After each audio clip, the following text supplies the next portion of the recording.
INS அரிதமான் அப்படிங்கிறது இந்தியாவோட ரீசெண்டா இந்தியன் நேவி ஷிப், இந்த ஒரு ஷிப் வந்து இந்திய கடற்படையோட இணைச்சிருக்கிறாங்க.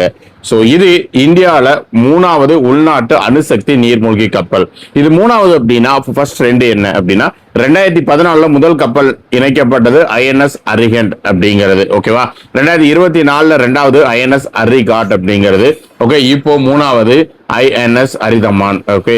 ஸோ இது முழுக்க உள்நாட்டிலே தயாரிக்கப்பட்டது அப்படிங்கிறது இதோட சிறப்பு.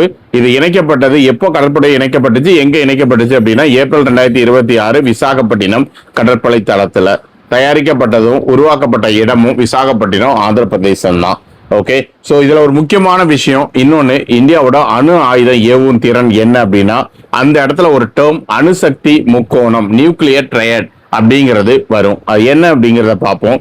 இந்தியா அணுசக்தி அணு ஆயுதங்களை வந்து ஆகாயம், நிலம், நீர் இந்த 3 இடத்துல இருந்தும் ஏவ முடியும் அப்படிங்கிறது தான் இந்தியாவோட அணுசக்தி ஆயுத திறன். இதுதான் அணுசக்தி முக்கோணம், நியூக்ளியர் ட்ரையட் அப்படின்ட்டு சொல்லுவோம். ஓகேவா. தேங்க்யூ. Next current affair.